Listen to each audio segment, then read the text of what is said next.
Alors dans ce petit podcast qui est plus en fait des réponses que je te partage par rapport à des questions qui m'ont été posées dans le groupe Telegram.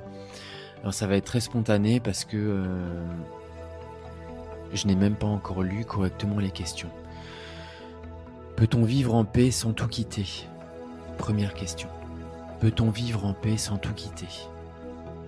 Alors je vais déjà te répondre par te dire de toute façon, quitter ou pas quitter, c'est pas toi qui choisis.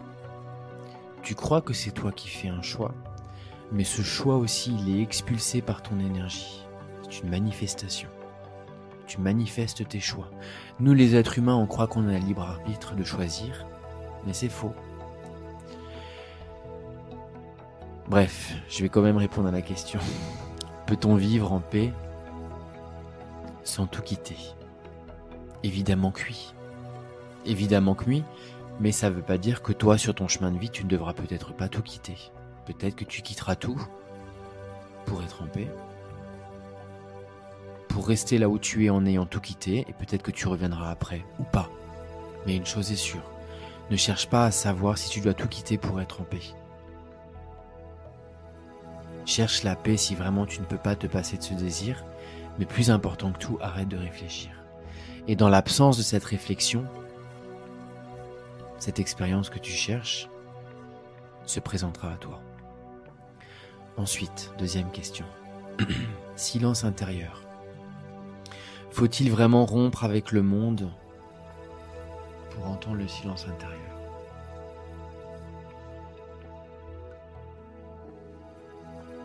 Ça, c'est une question dont la réponse est certainement différente pour chaque être humain.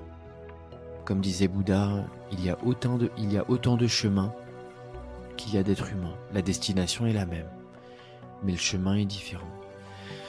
Et là aussi, tu cherches le silence, ce silence où n'existe plus en fait cette petite voix dans ta tête qui pose cette question-là.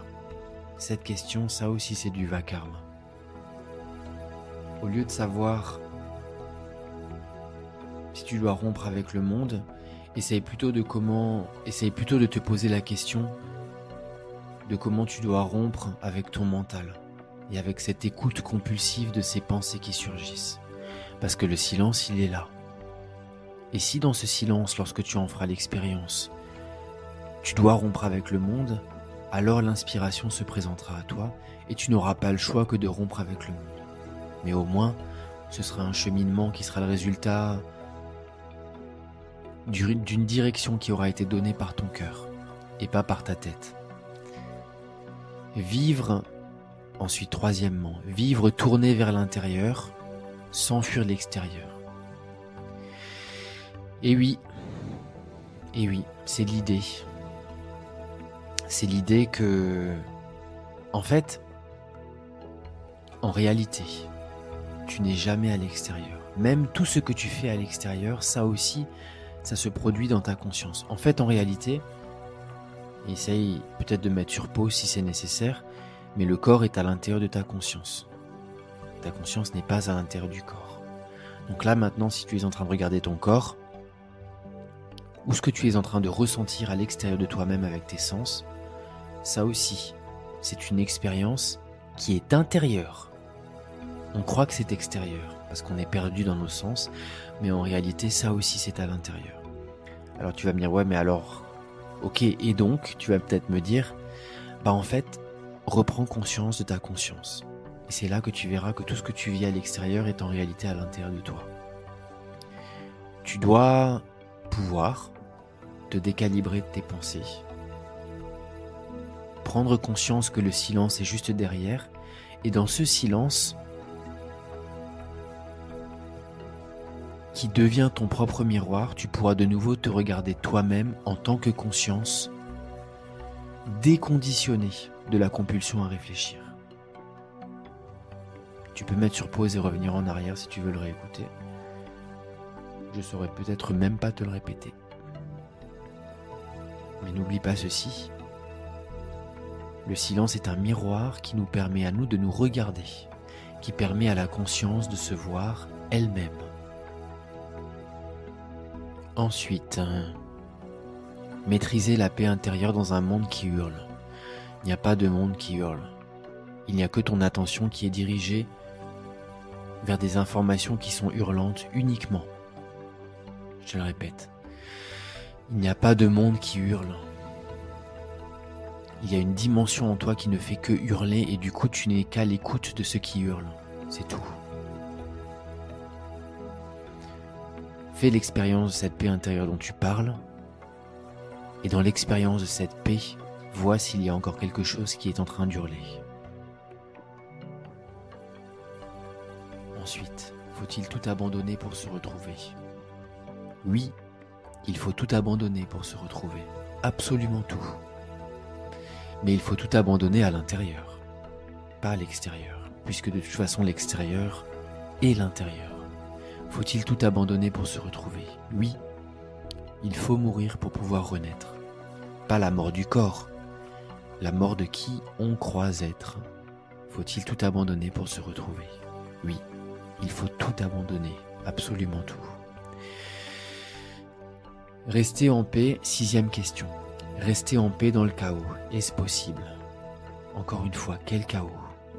Il n'y a que du chaos pour celui qui perçoit du chaos. Ce chaos, c'est une dimension de toi-même, et cette dimension de toi, tu es complètement calibré dessus pour l'instant. C'est pour ça que tu ne vois que le chaos. Détourne-toi de ce chaos pour se concentrer sur toi-même et dans le recalibrage de qui toi tu es et de toi uniquement, tu regagneras ta clarté, tu retrouveras ta clarté intérieure et dans cette clarté, tu verras qu'il n'y a jamais eu de chaos. 7e question. La spiritualité incarnée. Vivre l'intérieur au cœur du tumulte. Bon là c'est toujours la même chose. Vivre l'intérieur au cœur du tumulte. Il n'y a pas de tumulte. Mais bon, s'il faut répondre à la question, oui, le monde peut crier, parler fort, faire du bruit, s'agiter. Mais la stabilité, le calme, la paix intouchable et immuable sont des expériences qui peuvent être stabilisées avec la pratique, au milieu de ce que l'ego appelle le tumulte. Car pour le cœur, il n'y a pas de tumulte, il n'y a que la danse de la vie. 8e question. Et si ta paix transformait ta réalité? Est-ce que la paix peut transformer la réalité? Mais quelle réalité? La paix est ta réalité. La paix ne vient pas la paix ne vient pas transformer une manifestation extérieure. Ta manifestation et ta paix sont deux synonymes, au même moment. Croire qu'il y a quelque chose de réel revient à croire qu'il y a quelque chose qui est irréel. Concentre-toi sur toi-même, uniquement sur toi, sur le je suis en paix, sur le je suis dans cette réalité, sur le je suis en train de vivre dans le chaos, sur le je vis dans le tumulte. Ne te concentre pas sur tout ce qui suit le je, uniquement sur toi-même. Et dans cette concentration-là, dans cette attention, tu retrouveras de nouveau ta clarté. Et dans cette clarté-là, dans cette expérience-là où le mental s'éteint, tu comprendras. Silence et détachement et lien avec le monde. Comment tout concilier? C'est seulement le mental et l'ego qui essayent de concilier tout ça. Comment être silencieux, détaché, intérieurement, tout en restant attaché, avec la famille par exemple. Comment tout concilier? Ne cherche pas à concilier quoi que ce soit. Le comment est une question qui vient du mental. C'est dans l'absence de la question que la réponse se présente sans effort et spontanément. Pose-toi juste la question de savoir qui toi tu es pour que tu puisses retourner à ta source et comprendre qui toi tu es en essence sous la forme d'une expérience et pas d'une compréhension intellectuelle. Arrête de réfléchir et prends conscience que tu n'es pas en train de réfléchir.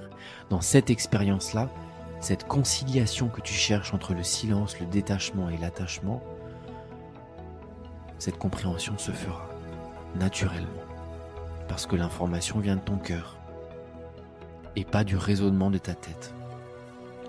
Revenir à soi sans renoncer au monde. Est-ce que c'est un mythe ou est-ce que c'est une voie réelle? Alors oui, pour l'ego qui lit des livres et qui regarde des films, ça semble réel.